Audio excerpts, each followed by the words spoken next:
नमस्कार मंडळी, कसे आहात आपण सगळे? तर आपल्या सगळ्यांचं पुन्हा एकदा स्वागत आहे नवीन एका पॉझिटिव्ह व्हिडिओमध्ये.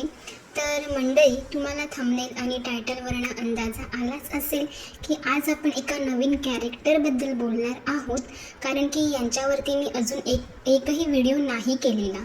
तर या काकूला तुम्ही बऱ्याच जणी ओळखतसुद्धा असाल आणि ह्या स्वतःला खूपच म्हणजे हुशार, टॅलेंटेड, किती गं बाई मी हुशार आणि मलाच सगळ्यातलं सगळं समजतं, अशा ह्या आपल्या काकू आहेत.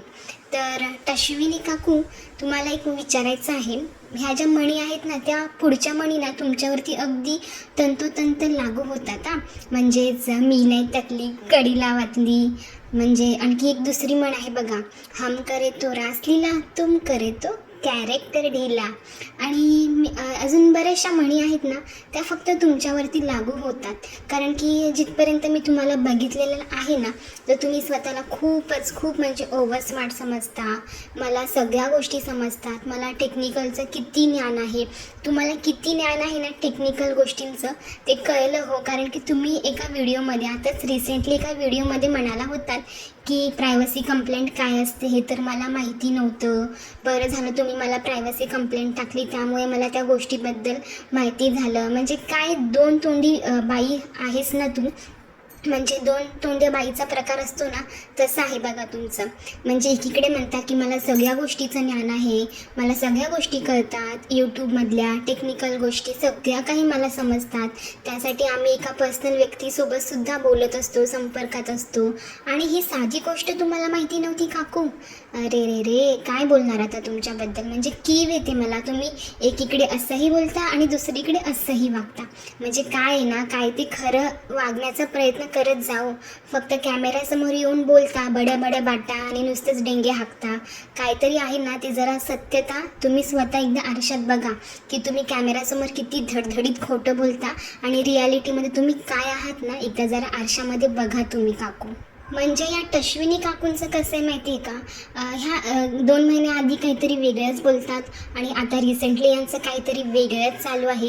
म्हणजे सुरुवातीला ह्या बोलायच्या की व्लॉगिंग खूप चांगलं आहे, स्त्रियांना घर बसल्या आपलं कुटुंब सांभाळता येतं, त्यातनं त्यांना एक चांगला रोजगारसुद्धा मिळत आहे, त्यांचं करिअरसुद्धा उत्तम घडत आहे. अशा बऱ्याचशा जे ब्लॉगर्स आहेत त्यांचं त्यांनी उदाहरणसुद्धा दिलेलं आहे. अगदी ब्लॉगिंग म्हणजे किती छान आहे, प्रत्येकाने करावं, प्रत्येकाला जर आवड असेल तर यामध्ये उतरावं, खूप छान आहे असं म्हणून त्यांनी खूप वाहवा केली होती. आणि आता रिसेंटली जे काही प्रकरण आता खूप तापलेलं आहे, गरम आहे, जिकडे तिकडे ब्लॉगर्स लोकांबद्दल बोललं जात आहे, तर ह्या मावशी कसा काय तो चान्स सोडणार, हो की नाही? तर मावशींनी काय केलं, आधी ज्यांनी म्हणजे ह्या मावशींनी ज्या गोष्टीची आधी वाहवा केली होती ज्या व्हिडिओच्या माध्यमातून, ते व्हिडिओज यांनी प्रायव्हेट करून टाकले. म्हणजे लोकांनी उद्या उचलून यांच्यावरती बोट नको ना उचलायला की बाई तू आधी तर अशी बोलत होतीस आणि आता अशी का बोलत आहेस, बरोबर ना? त्यामुळे ह्या मावशींनी काय केलं, आधीचे सगळे व्हिडिओ यांचे प्रायव्हेट केले आणि आता ह्या ब्लॉगिंगबद्दल इतकं वाईट बोलतात ना की ब्लॉगिंग किती वाईट आहे, उठसूट ह्या बायका फक्त धुणी भांडी दाखवतात, गाऊन घालतात, हे ना ते, नुसतं काही ना काहीतरी निगेटिव्ह बोलत राहायचं.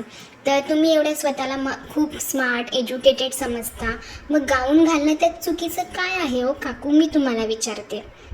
एखादी स्त्री जेव्हा घरातील कामं करत असते, घरातील कामामध्ये तिला ज्या गोष्टीमध्ये कम्फर्टेबल वाटतं त्या गोष्टी ती परिधान करते, त्यात चुकीचं असं काय आहे? आणि गाऊन घातल्याने कुठचाही आपल्या अंगाचा एकही भाग दिसत नाही, अगदी वरपर्यंत, म्हणजे अगदी वरपासून ते खालपर्यंत पूर्ण शरीराचा भाग हा झाकलेला असतो. त्यामध्ये गाऊनमध्ये काय प्रॉब्लेम आहे यार तुम्हा लोकांना? म्हणजे एवढी स्वतःला स्मार्ट आणि खूप मॉडर्न विचारांची समजणारी बाई तू एका म्हणजे गाऊन घालणाऱ्या बायकांबद्दल तू असे तुच्छ आणि गलिच्छ आणि अगदी खालच्या लेवलचे विचार ठेवता तुम्ही, तर लाज वाटली पाहिजे तुम्हाला या गोष्टीची काकू. आणि आता तवा चांगला तापलेला आहे, आपले व्ह्यूजसुद्धा चांगले वाढतील, त्यामुळे यांनी काय केलं, आधीचे सगळे व्हिडिओ आपले प्रायव्हेट केले आणि त्याच विषयाच्या अपोजिट जाऊन आता या व्हिडिओ करत आहेत, कारण की यांनासुद्धा स्वतःची मस्त अशी गरमागरम पोळी भाजून घ्यायची आहे आणि स्वतःचे पैसे जे आहेत ते मस्त डॉलर्स छापून घ्यायचे आहेत, असं या काकूंचं काम आहे. म्हणजे ह्या 2 तोंडी नाही 10 तोंडी काकू आहेत ह्या. एकीकडे एक बोलणार, दुसरीकडे तिसरं बोलणार, तिसरीकडे चौथं बोलणार, असं यांचं काम आहे. आता ह्या ब्लॉगर्स लोकांना इतकं नावं ठेवतात, इतकं बोलतात. ह्या स्वतः काय करतात हो, ह्यांचं सुद्धा स्वतःचं एक ब्लॉगिंग चॅनल आहे. हे सुद्धा त्यांच्या चॅनलवरती तेच दाखवतात. यासुद्धा प्रमोशनचे व्हिडिओज वगैरे करतात. घरातलं सगळं रुटीन, मुलाचं, त्यांच्या नवऱ्याबद्दल. नवरा तर त्यांच्यासोबत राहत नाही, कुठेतरी टक्करिकीमध्ये राहतो, तर ते पण सगळं काही त्या शेअर करत असतात. त्यांनी पण त्यांची कितीतरी पर्सनल लाईफ शेअर केलेली आहे यूट्यूबवरती. म्हणजे किती ना, स्वतःचं ठेवायचं झाकून आणि दुसऱ्याचं बघायचं वाकून. तुम्ही सुद्धा आधी तुमच्या चॅनलवरती कितीतरी गोष्टी, तुमच्या पर्सनल गोष्टी उघड उघड सांगितलेल्या आहेत. ते तुम्ही का बरं ॲक्सेप्ट करत नाहीत? आणि ज्या आता आपल्या ब्लॉगर्स आहेत त्यांनी थोडाफार त्यांचा म्हणजे संघर्षाचा काळ जो आहे तो सगळ्यांसोबत शेअर केला, जेणेकरून इतरांना मोटिवेशन मिळेल, इतर ताईंना त्यातनं प्रेरणा मिळेल. तर तुम्ही त्या ताईंना बोलता की हे लोक आपली पर्सनल लाईफ विकत आहेत, पर्सनल लाईफ दाखवत आहेत. अरे तुम्हाला कोणी अधिकार दिला असतं त्यांच्याबद्दल बोलण्याचा? त्या एका लिमिटपर्यंत प्रत्येकजण आपापली लाईफ शेअर करत असतो, कारण की त्यांचं आपल्या सबस्क्रायबरसोबत एक चांगलं बॉन्डिंग निर्माण झालेलं असतं, एक चांगलं बंधन त्यांचं निर्माण झालेलं असतं. आणि त्या अनुषंगाने त्या एका लिमिटमध्ये राहून जर त्यांनी काही गोष्टी शेअर केल्या तर त्यात चुकीचं काय आहे? काहीच चुकीचं नाही असं मला तरी वाटतं. म्हणजे जेव्हा तुम्ही तुमच्या ब्लॉगिंग चॅनलवरती सगळं काही तुमचं रुटीन शेअर करता, तुमच्या माहेरचं सासरचं सगळं काही रडगाणं गात राहता, सगळं काही सांगत राहता, तुम्ही कसं स्ट्रगल केलेलं आहे, तुम्ही कसं डिलिव्हरीचा स्टोऱ्या वगैरे तुम्ही रंगून सांगता, ते सगळं चालतं. आणि जर हे ब्लॉगर्स लोक जेव्हा त्यांच्या काही चांगल्या गोष्टी आपल्या मंडळींसोबत शेअर करतात तर ते तुम्हाला खटकतं. का बरं असं? तर हे किती चुकीचं आहे ना, याचा तुम्ही 100 वेळा विचार करा काकू. कारण की आता तुम्हाला वाटतं की ह्या ब्लॉगर्स लोकांना आता खूप ट्रोल केलं जात आहे, सगळीकडे यांच्याबद्दल बोललं जात आहे, पण असं नाही आहे. चौकडनं तुम्हाला सुद्धा आता बोललं जात आहे, चारी बाजूने तुमची सुद्धा आता बोलतात ना गळाचेप होत आहे, हे तुम्ही लक्षात ठेवा. आणि काय हो काकू, तुमचं नेहमीच एक असतं की स्वतःची पर्सनल लाईफ विकता, स्वतःची पर्सनल लाईफवरनं तुम्ही डॉलर छापता. अरे तुमच्यासारखं तर नाही ना दुसऱ्यांना नावं ठेवून, दुसऱ्यांना खाली पाडून पैसे छापायचं. म्हणजे तुमचे जे कर्म आहे ना, दुसऱ्यांना नावं ठेवायचं, दुसऱ्यांना खाली पाडायचं, हे तुम्ही डबल नाही टिबल ह्याने फेडाल, एवढे लक्षात ठेवा. ते लोक तरी पर्सनल लाईफ किंवा त्यांचं जे काही रुटीन आहे, रेसिपीज असतील किंवा डेली लाईफ असेल, लाईफस्टाईल असेल, ह्या सगळ्या गोष्टी ते लोक शेअर करत असतात. आणि जर त्यांच्या ऑडियन्सला ते आवडत आहे तर त्यात चुकीचं काय आहे?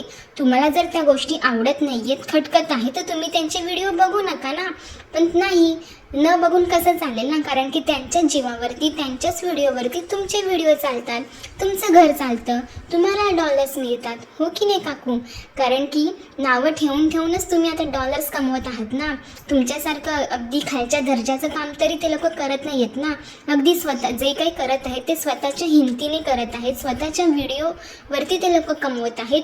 एवढं नाव, प्रसिद्धी, लोकांचे आशीर्वाद सगळ्यांनाच नाही भेटत हो. हे तर तुम्हाला चांगलाच अनुभव आहे. इतके वर्ष झालं तुम्ही आहात यूट्यूबवरती, तुम्ही पोचला आहात का त्यांच्या लेवलपर्यंत तरी? पण त्यांना हे सगळं मिळत आहे, लोकांचे प्रेम त्यांना मिळत आहे, आशीर्वाद मिळत आहेत, पाठिंबा मिळत आहे. हेच तुम्हा लोकांना बघवत नाही आहे कुठेतरी. म्हणजे हे ब्लॉगर्स लोक इतक्या चांगल्या पॉझिटिव्ह गोष्टी दाखवतात ना मंडळी. म्हणजे आता कितीतरी मी त्यांच्या कमेंट्स बघत असते, वाचत असते की कितीतरी लेडीज त्यांना सांगत असतात की ताई तुझं रुटीन बघून आम्हाला उत्साह येतो.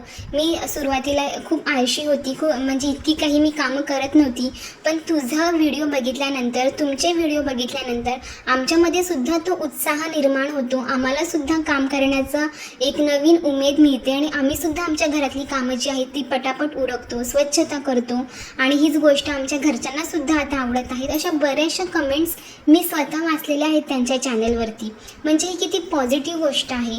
आणि दुसरी गोष्ट म्हणजे देवपूजेवरनं सुद्धा तुम्ही ट्रोल करता. म्हणजे ही किती पॉझिटिव्ह गोष्ट आहे. जर कोणती ताई जर देवपूजा दाखवत असेल, अध्यात्माच्या विषयी लोकांमध्ये जनजागृती करत असेल, लोकांना चांगल्या गोष्टी सांगत असेल, तर तुम्ही त्या ताईंना सुद्धा ट्रोल करता. म्हणजे आताचं जग इतकं भयंकर झालेलं आहे, लोकांमध्ये राक्षसी वृत्ती इतकी वाढत चाललेली आहे ना, आपण विचारसुद्धा नाही करू शकत. आपल्या आसपास इतक्या घटना आता घडत आहेत ना, मागील 1-2 महिन्यामधनं आपण ह्या सगळ्या घटना ऐकत आहोत, बघत आहोत. तर ही जी राक्षसी वृत्ती आहे ना, ह्याला थांबवण्यासाठी अध्यात्म हाच एक पर्याय आहे आहे असं मला तरी वाटतं. तुम्ही जर तुमचे विचार अगदी सात्विक ठेवले, सोजवळ ठेवले, एखाद्याबद्दल आदर, प्रेम भावना, ह्या सगळ्या चांगल्या पॉझिटिव्ह भावना जर आपण एखाद्याबद्दल ठेवल्या ना, तर ह्या सगळ्या गोष्टी आहेत ना हळूहळू खरंच नष्ट होतील. आणि त्याचबरोबर खूप लोक आता मध्ये जगत आहेत. खूप लोक इरिटेट आहेत स्वतःच्याच आयुष्याशी किंवा एवढ्या धक्काधक्कीच्या आयुष्याला खूप लोक कंटाळलेले आहेत. तर जर ह्या ताईंचे व्हिडिओ बघून कोणाला जर खूप समाधान मिळत असेल, आनंद मिळत असेल, अध्यात्माची ओढ लागत असेल, तर त्यात चुकीचं काय आहे? आणि म्हणजे बिनबुडाच्या बायकांनो, तुम्ही रोस्टर्स लोकांनो, तुम्हाला श्रद्धा आणि अंधश्रद्धेचा फरक तरी कळतो का हो? आधी तो फरक तुम्ही ओळखून घ्या आणि त्यानंतर ह्या ताई, हे ज्या सगळ्या आपल्या ताई आहेत ना, त्यांना बोला. म्हणजे मला तर वाटतं तुमची लायकीच नाही हो त्या लोकांना बोलण्याची. तरीसुद्धा अश्विनी काकू, तुम्ही म्हणजे चांगल्या चांगल्या गोष्टी दाखवणाऱ्या लोकांना तू बोलत असता, तुम्ही ट्रोल करत असता. म्हणजे किती तुमचे विचार आता खालच्या लेवलला गेलेले आहेत ना, हे दिसून येतं तुमच्या बोलण्यातनं, तुमच्या वागण्यातनं, तुमच्या वाक्यरचनेवरनं. त्यामुळे खरंच सांगते, वेळीच सुधरा आणि तुमची जी व्हिडिओची जी क्वालिटी आहे ना, ती अगदी घसरू देऊ नका. खरंच जे लोक अगदी यूट्यूबवरती घाण पसरवत आहेत, निगेटिव्हिटी पसरवत आहेत, अगदी वारंवार चुकीचे व्हिडिओ बनवत आहेत, तुम्ही त्यांना पकडा, त्यांना घ्या, त्यांच्यावरती बिनधास्त व्हिडिओ करा. पण जे लोक खरंच काहीतरी पॉझिटिव्ह करत आहेत, अगदी समाजामध्ये चांगली माणसं घडावी यासाठी झटत आहेत, प्रयत्न करत आहेत, त्यांना तुम्ही उगाचच बोलतात ना, त्यांच्या कामामध्ये अडथळा नका आणू. एवढंच मला तुम्हाला सांगायचं आहे. तर मंडळी, चला आजचा व्हिडिओ इथेच संपवते. तुमचे काय विचार आहेत ते मला कमेंट बॉक्समध्ये नक्की कळवा. आपण भेटूया अशाच एका छान धमाकेदार पॉझिटिव्ह व्हिडिओसोबत. तोपर्यंत सगळ्यांनी आपापली आणि आपल्या कुटुंबाची काळजी घ्या. भेटूया.